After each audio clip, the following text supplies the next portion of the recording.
Hello and welcome to the Local Leaders Podcast. I'm your host, Jeff Johnson. The Local Leaders Podcast provides a platform for successful business owners to share their stories, their experiences, their advice, and their ideas in order to help our listeners achieve more success in their business and in their lives. Get ready, another great show is coming up.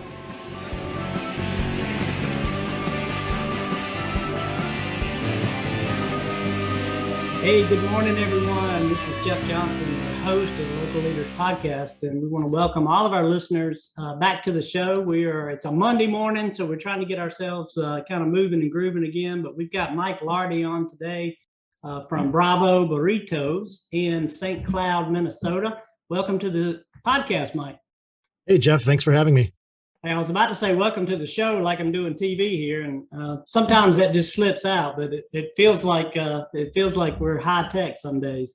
But hey, we're super excited to have you, Mike, and we're really anxious to share with our listeners a little bit about Bravo Burritos, kind of what it's all about, what the history is, and then we'll kind of take it from there. So if you don't mind, I'll just open the floor to you, Mike, to share the story. All right. Well, Bravo Burritos is located in St. Cloud, Minnesota. It's about an hour-ish north of Minneapolis, St. Paul, the Twin Cities. Founded in April of 1985. Obviously, I would have been a little young to be the founder. I'm not the founder, but I'm the current owner. The founders were from central Minnesota, spent a majority of their young adult life traveling. They lived in San Francisco for a number of years, traveled through Mexico, found an unbelievable fondness for Mexican food, burritos, specifically like that California style burrito that, there's other major chain restaurants that are also kind of known for that style of giant burrito.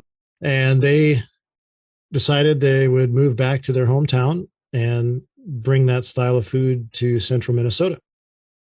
And over the past almost 37 years, we've grown from a mom and pop shop bar to a local staple that provides fresh home cooked food and,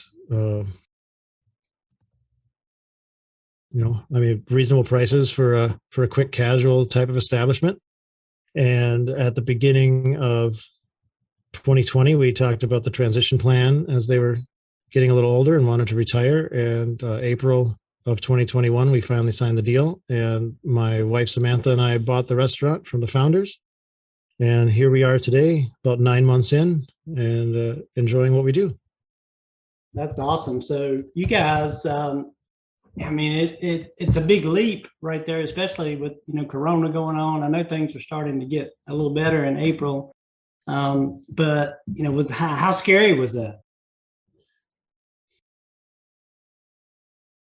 Definitely is a new level of uncertainty in the world and in the restaurant industry now, which comes with its challenges.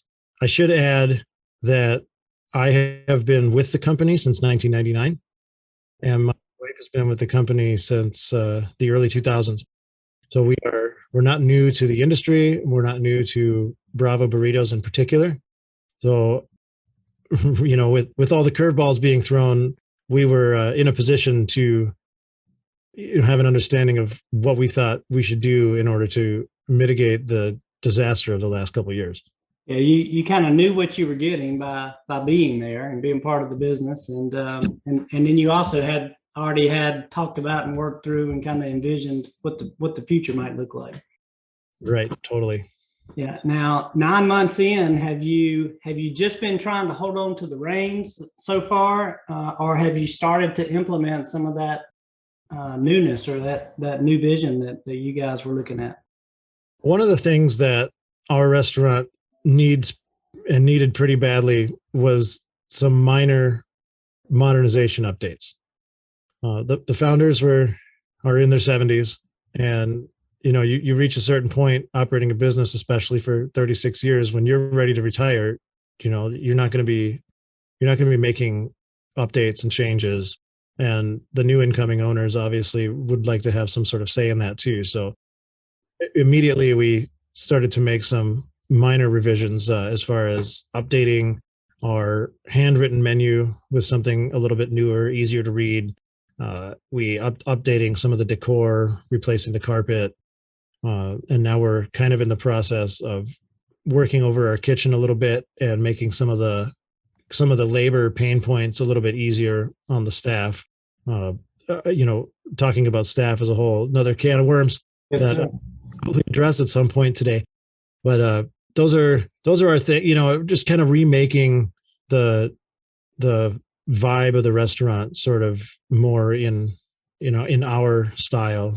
Kind of bringing a fresh coat of paint on it, to say the least.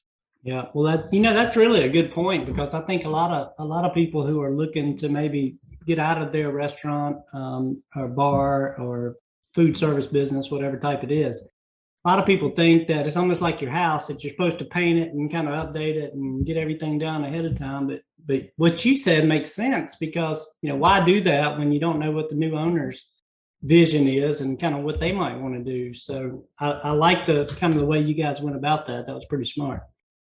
And we really needed to integrate new technology into the business too. A few years ago, we implemented some online ordering systems, and so we're running off of tablets and stuff. But our main, cash flow situation is based on an old cash register still, and it's got its advantages as far as being like easy to use, like it's more or less like using a calculator, but it's got its disadvantages as well as far as tracking data and consistency.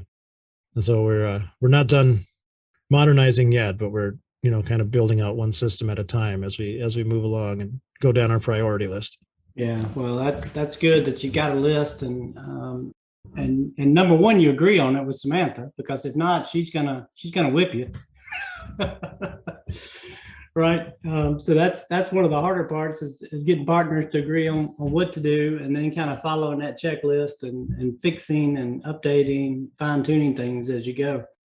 But that's awesome, man. And again, it's only been 9 months. So it's really a challenge to to do so much in so little time. Plus, you're still trying to get your arms around the business, and suddenly, now you're the owner. So you're doing accounting, you're doing payroll, you're doing hiring. You may have done some of that in the past, but a lot of work. So congratulations on you guys getting this business. Well, thanks so much. I really don't think I could do it by myself, and I don't think my wife could do it by myself. I'm really glad that we have a 2-person team. As we kind of dove right in head first after the papers were signed, we kind of had to learn, what some of our roles are. You have an idea in your head, and you do your research, but then once you're actually there, you kind of see some of those obstacles in person, and you kind of have to roll with the punches and figure out who's going to do what and how it's going to get done and what day and how quick it'll take and how much time you have to do it. Yeah. And so did you kind of bust up the duties like a lot of restaurants, front of house, back of house, or are y'all sharing kind of in between those? We really don't have too much of a front of house, back of house situation, but my wife is a puzzle master, and so doing the scheduling is she's expert level on that. She's been writing the schedule for the business for a number of years. I don't want to put too many words in her mouth, but she's super happy that she doesn't have anybody looking over her shoulder with the scheduling anymore, and she's able to kind of sculpt it the way that she wants to. And I have nothing but great things to say about her ability there. I mean, it seems like such a innocuous task that gets done in like the back room by some manager somewhere, as far as scheduling, but employee retention, keeping people happy, when they need time off to do, either fun stuff or family stuff or important stuff, juggling all of that is extremely difficult. And I think she's just a master at keeping everybody happy and figuring out how to make time for us and our family. We have kids, yeah. Hobbies and other things we want to do. So all of that, she's super expert level on. She's great with the staff. Really, really understands the front of the house and the back of the house and the cooks and food prep area. and I do a lot of the office work, most of the marketing stuff, social media, podcast interviews. That's the sort of stuff that she doesn't really like to be a forward face of the business as much as, and I'm a creative type and a musician. And I've just, you asked me to go in front of a camera and I'm like, yes, please. Absolutely. Yeah. You sound like me. I'm kind of that front of the face too. And I don't like some of that detail work in the background. And it sounds like you guys have it covered very nicely. So let me back up to as you were acquiring the business or making that purchasing the business. Can you walk me through a little bit of, because I know I've got a lot of listeners who are considering doing the same thing. How do you go about acquiring a restaurant from a longtime owner like that? I think 9 times out of 10, you pack your suitcase and you run. Yeah, that's probably something that a lot of people would have wished they have done. But I mean, how do you put a value? I mean, how do you evaluate the thing and determine whether you're getting a good deal? I guess is really what I'm kind of thinking of. Right. I don't think that there's like a one size fits all solution when it comes to small business owners and buying a small business or any business really. So there are unforeseen issues that when you get a lawyer and a banker together and you start writing stuff down on paper, you try to plan for stuff, but you're gonna come up with stuff that you didn't expect. In our particular case, the founders have did the restaurant for 36 years, and that's been their only day job since they were in their late 20s, and they were very attached to what they've built. And when it came down to getting real about doing the valuation and looking at the actual numbers and the inventory and what gets sold, what doesn't get sold, roadblocks started showing up. And there, I'd be lying if I didn't say there were a few times where we were like, we gotta cut and get out of here. I don't think that this paper is going to get signed. But fortunately for everybody, me in particular, my hard-headedness, as I've been at that restaurant for over 20 years, I really just couldn't wrap my head around what else I would do. And I really wanted this deal to work, and we dealt with all of the challenges and went to get it done. We used the SBA to finance the project, as do most, just about every. I mean, when it comes to purchasing a business and you're like an employee buyer, like my wife and I are, coming up with money down for a conventional business loan where you could be 20% of the valuation seems kind of unrealistic. Yeah. So that's when the SBA comes in and says, well, we can do it at 10% of conventional, which is still, we had to save our money, and we've been planning on this for a long time. So we did have to save some cash in order to make the deal happen. And then it was just a matter of, this purchase agreement and this agreement with, the lawyers, and then the bankers need to look at it, and it's complicated. There's so many people on the back end of even just like one restaurant that make it happen.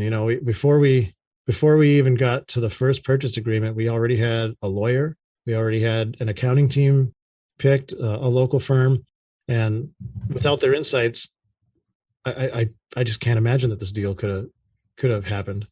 Even it took over a year to make the deal happen, even with a solid lawyer and a solid accounting team.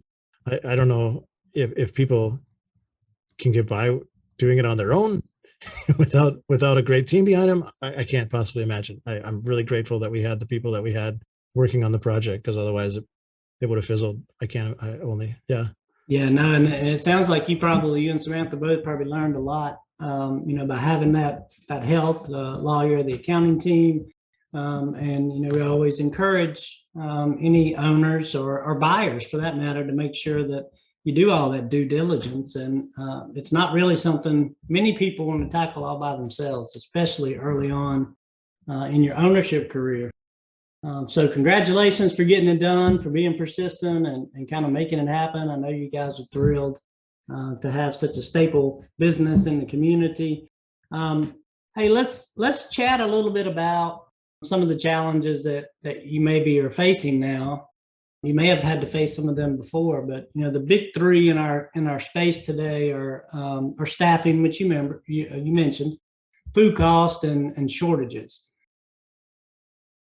Are either of those larger than the other, or all of them equally disturbing? Kind of give us a feel for what you're experiencing.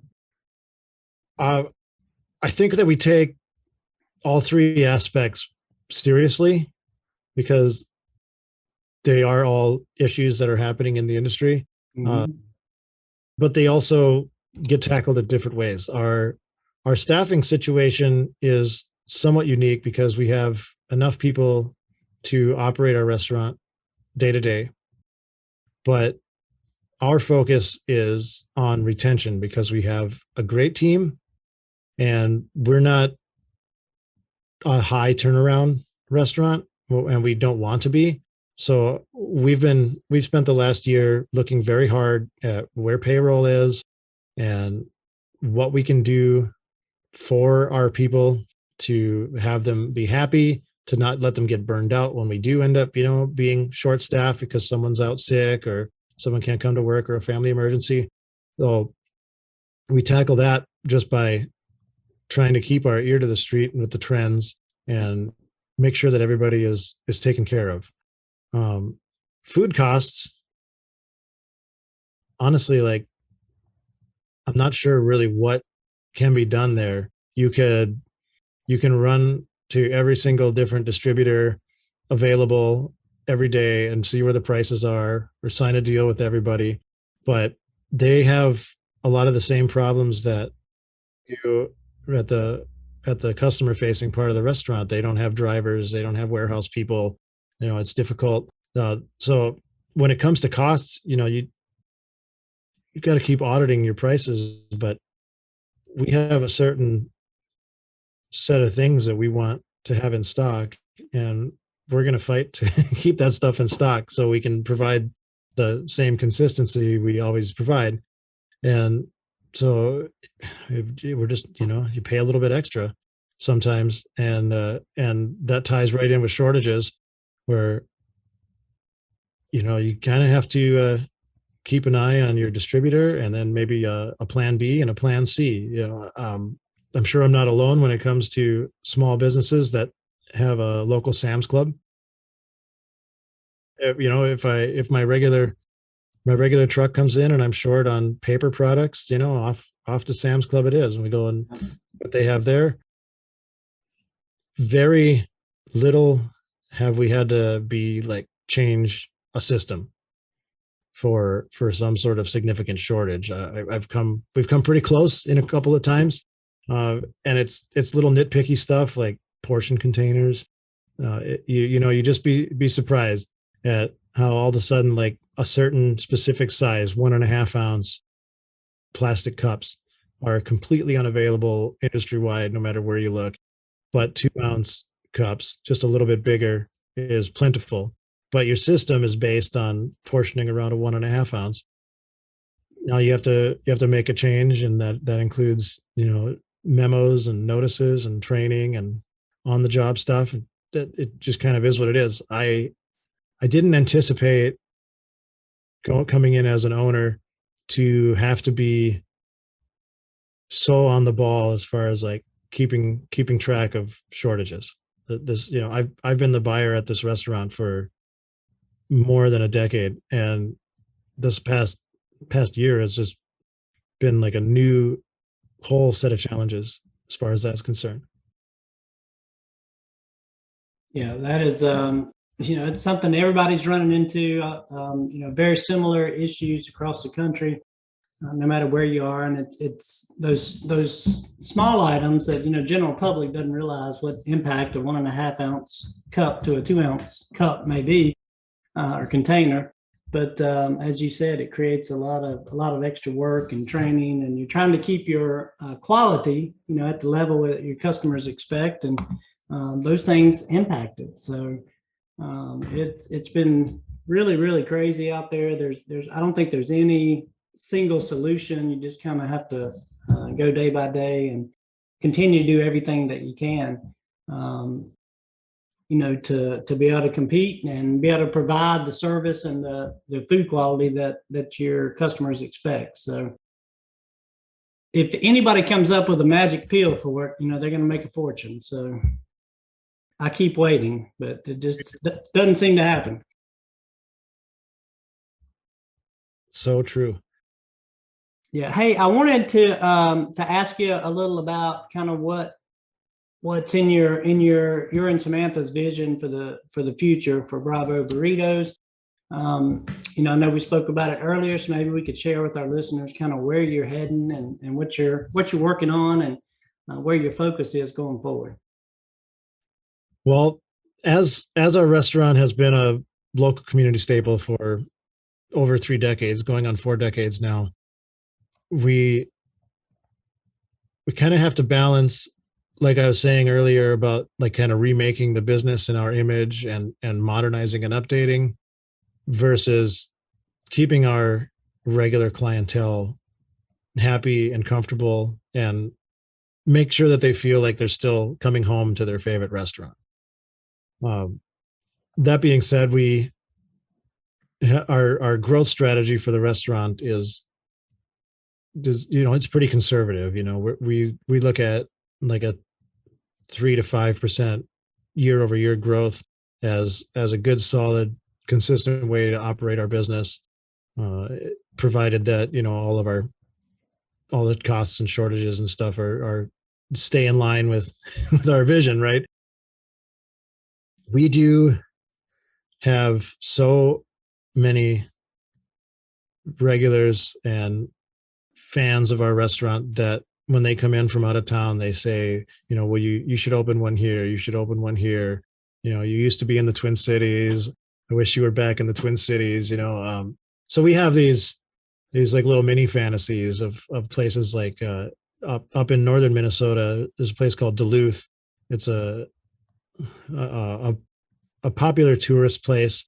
It's on Lake Superior. It's big shipping hub. I think it would be really neat to be able to operate a restaurant somewhere like that. Yeah. But for right now, those are kind of more like fantasy ideas. Our non-fantasy idea, we have because we make we cook everything from scratch. We're like a 95% scratch kitchen, which includes our meats and our hot sauces. And being a burrito place that serves Mexican food, hot sauce is one of the things that people come to us for. Right now, we bottle our hot sauce in store and sell it to our local customers, and we sell a lot every single year. And that signals to me that we should maybe look at that as being one of our major growth strategies, is spinning off our hot sauce business and, maybe having it manufactured professionally and either being able to sell it on our website and ship it, or even in local grocery stores. That is, it's a great growth strategy. And I've talked to a lot of owners, and, one of the things I've always heard is, or that people often talk about is, a lot of people want to have multiple locations, but before you do that, maximize your earning power within your current space. Right. And it sounds like that's what you're doing. You're finding different ways to drive revenue. And if you got a great product that people are buying, why not get into the distribution and online sales business? Have you made headway yet kind of in that regard, or are you still kind of in the planning phase? I'd say we're still in the planning phase. It's a new universe, looking into having having something that we make in-house from scratch, having it be manufactured and bottled professionally, and or if we were going to, get a space and buy equipment and manufacture it ourselves. Either way, it's a new frontier. So we've been talking about it before we bought the restaurant, because it just seems to us that our hot sauces are unique, and the people that are addicted to them already, are going to keep on coming back. And I know I can find more people out there that are interested in a unique hot sauce that isn't just another, red sauce that tastes like vinegar. Yeah, well, it's making me hungry already thinking about it. So I'm wishing I had some available to pop online and maybe give it a try. And I'm sure that our listeners, as they think about it, or their mouths start watering, they're like, yeah, we want to get some of that. But like you said, it's a different business. It's definitely not the same as the day-to-day that you come into, when you run in a restaurant. And there's things you got to learn. There's going to be a learning curve there. There's expense or capital investment that you got to make. So, as you're kind of plan it out. The advice I've heard from others are plan it out well and make sure you got the resources available to kind of put into it to build that business. And I'm sure there's a lot of others out there who are listening that have either want to do the same thing or have done it. So maybe we can kind of shoot some resources at you that can help you out along the way. Absolutely. I'd be happy to network with people that have skills that I don't have. And if I have skills to offer in return, I'm happy to provide that. I'd love to talk. Yeah, well, anybody hearing that can reach out to me, Mike, and that are kind of listening today. If they've got some advice or guidance, I'd love to hear from you, and I'll connect you up with Mike. Because what we ultimately want to do here with the Local Leaders Podcast is to create more of a community where we can share ideas and help one another, because you've got expertise here and somebody else may have it over here in distribution, and you guys can help each other. And that's kind of what our ultimate goal is. And it's something we've got to work a little harder at doing, at connecting people and getting each other the help that we need to be able to grow and continue to be successful. But I love it. I love the fact that you're kind of maximizing or looking to maximize your business before you go out there and start dropping units. Yeah, and franchising, of course, then becomes another option, whether it's store owned or franchising, and you'll have more value there. If your business is creating better margins and more revenue and greater opportunities, at some point when you do get to there, you'll be in a position to grab more value from your investors or franchisees or whomever may get involved. So I don't know why I'm talking so much today. You're supposed to do all the talking. Well, yeah. So I'm gonna try to quit. I'm gonna try to stop talking a little bit. Let me ask you another different question. So we talked about the scratch kitchen. And the fact that you guys are at 95% pretty much for what you're doing today speaks to the quality of food for all of our listeners out there for Bravo Burritos in St. Cloud, Minnesota. I didn't mention the website, so I want to make sure I get that in now. We will have it up on the screen, but for those listening, bravoburritos.com. Pretty simple. Bravoburritos.com for you listeners. You can check out what they're all about. They've got a beautiful website. Looks like we're working to update that as well, so we can't wait to see what it looks like. Let me kind of take us. Let's see. We talked about the challenges. Oh, I know what I wanted to ask you about was I wanted to ask you about marketing and technology. So two more topics, if that's okay. I know you're the face of the business in terms of the marketing side. So can you give us an idea of what you've been doing, Mike, that seems to be maybe works better than other things from your perspective? We're more or less an organic marketing company at this point. We use our website, and our website's been consistent for a number of years. So we have great Google rankings, and we also have a decent sized following on Facebook and Instagram. And so we do a lot of just organic post marketing, and we've done some terrestrial radio type stuff in the past. But being in the same spot for almost 4 decades means that our word of mouth system has been working great for us for a long time. Well, moving into 2022 now, as you mentioned, we're working on developing a new website, making some updates there. We are going to be looking at working with maybe some more professional marketing firms and building out a system to do some more paid marketing. Would be either, I'm a big fan of social media marketing because of the pure amount of data and the laser like targeting you can use for that. Yeah. And the reason that I want our website to be updated and to continue to be fresh is because that's our entire like digital hub, and that's where I prefer people go. Or over like looking at our Facebook or our Google ranking. If you go to our website, I want to be able to provide all the information that's necessary for you to make the right decision to either come to us and get something to eat or order takeout or delivery, or even go to our merch section and buy our merch. And hopefully eventually here we'll get that hot sauce going and you'll be able to ship hot sauce right from our website.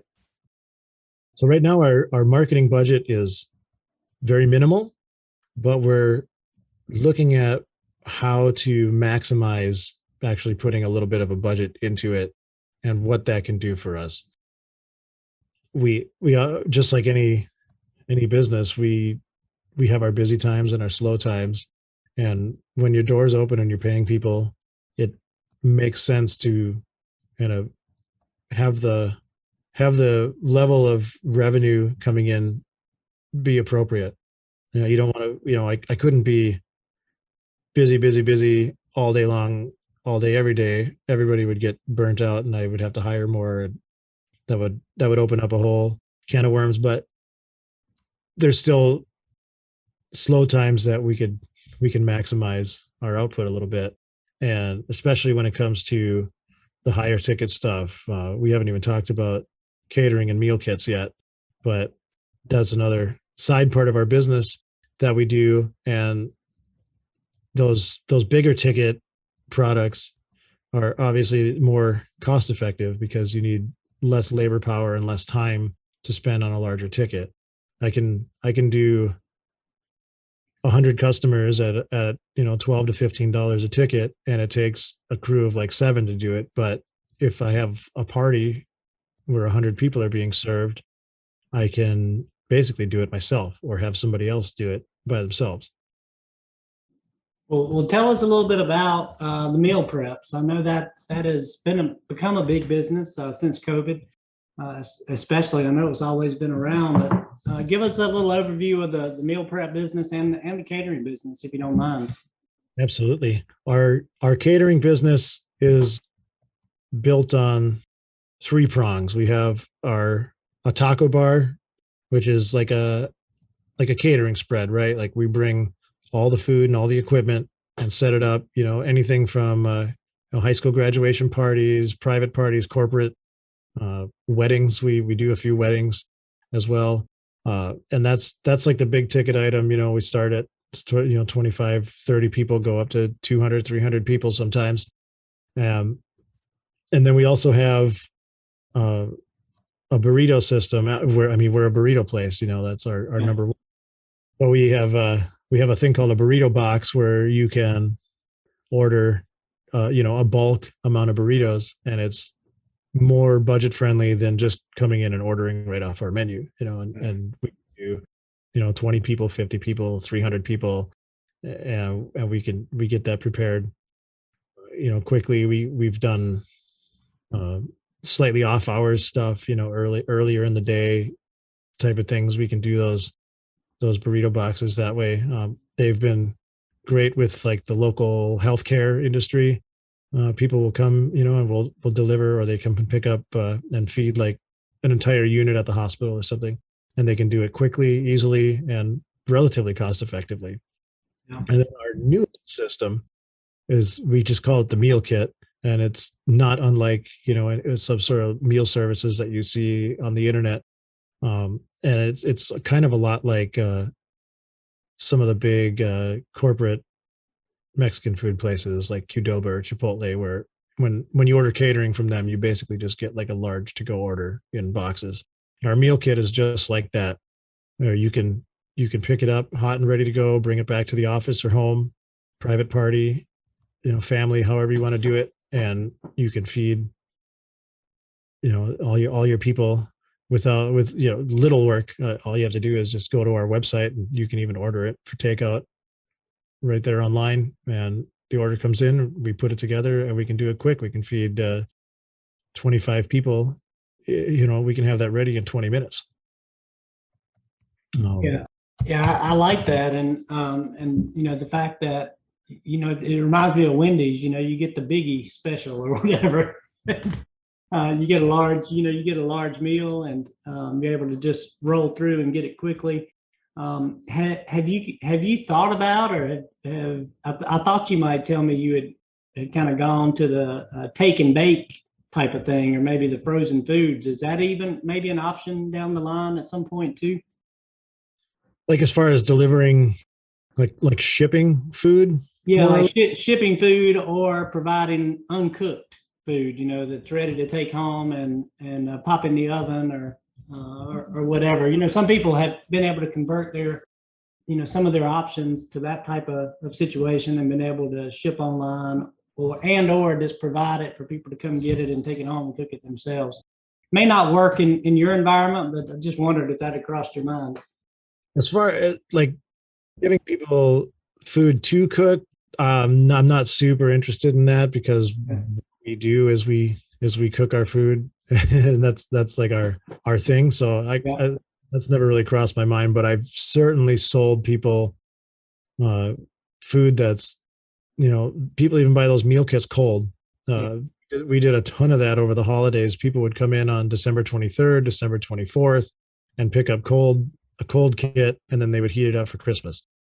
So we do that all the time, and I love doing that. That's so easy for us to just go into our cooler and package up stuff to go for people, and that's great. But I don't really want them to make an attempt at cooking my food. Well, I don't blame you for that. It's just an idea. When you first said meal kit, that's what popped in my brain. But again, it's Monday and my brain's not as effective as maybe later in the week. But it all sounds awesome, man. It's again, it's made me hungry just thinking about it. The taco bar, the burrito box, the meal kits. I mean, you've really kind of thought through how to maximize sales for the business. And have you been able to kind of figure out where the revenue's coming from, for the business? Is it more to go online? Is it more traditional meals, or more of some of this meal kit, burrito box, taco bar piece? Well, we took all of the data from 2020 and threw it in the garbage can. As far as track trends and consistency, 2020 is a different data set that doesn't really coincide there. Back when we got in Minnesota, they had us on capacity restriction indoors until March of last year, I think. And so I look at my January and February last year, like right before we bought the business, and they were still down from our traditional trends. But then come March and April, it really started to pick up. The catering calls started coming in for the grad parties and the weddings.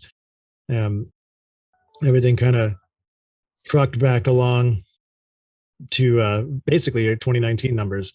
Yeah. So that being said, our in-store, we're a quick casual. You order at the counter, sit down in a booth, and we bring you your food.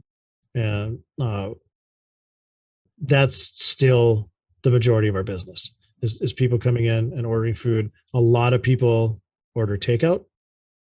They always have, and whether or not they're comfortable dining in a restaurant now, is part of the data set, but we've always been really good with takeout because it's a big hot burrito wrapped in foil. It travels well. You can drive for 45 minutes, get into your house and open that thing up, and it's warm enough to eat still.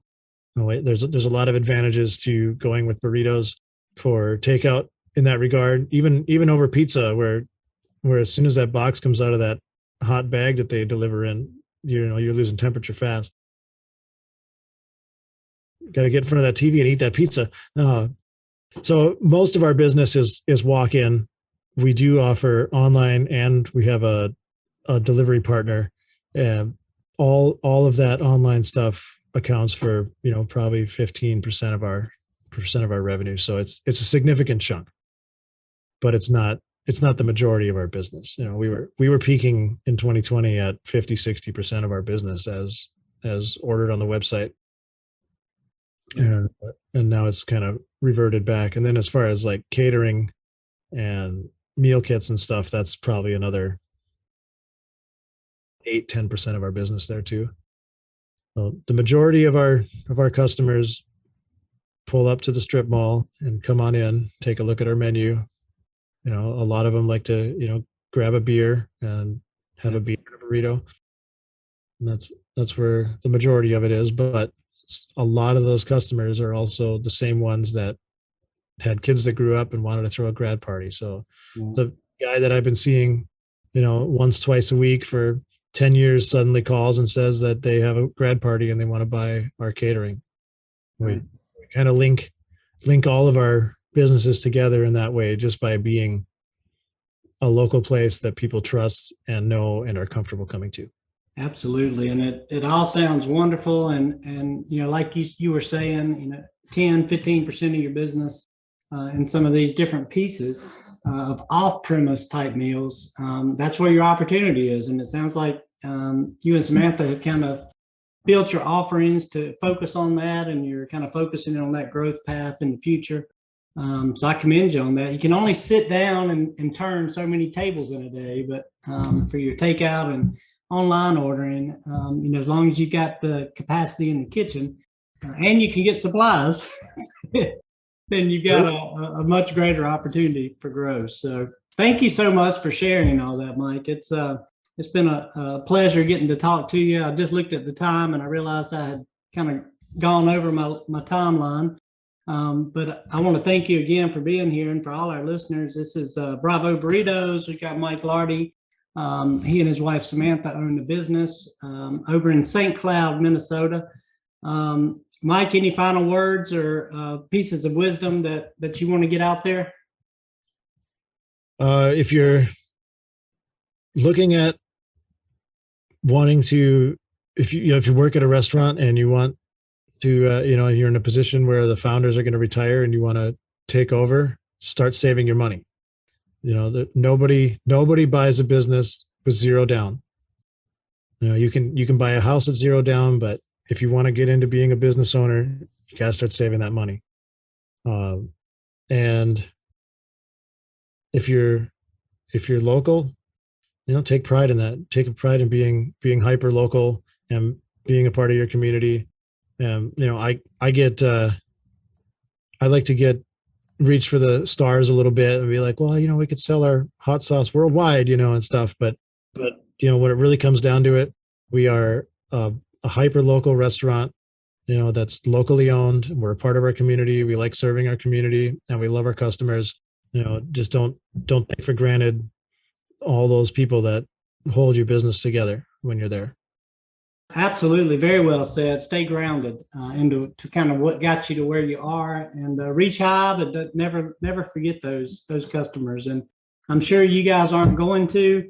You're an institution in St. Cloud, so I encourage anyone who hasn't been by recently to jump on the website, bravoburritos.com, or come by and have a meal. I'm sure everybody locally knows where you are. Anybody traveling the area, make a little detour and go by and see Mike and his team and Samantha and have a meal with them. So again, Mike, thank you so much for sharing your story and your ideas and your wisdom, things that you've learned through the years of being in this food business.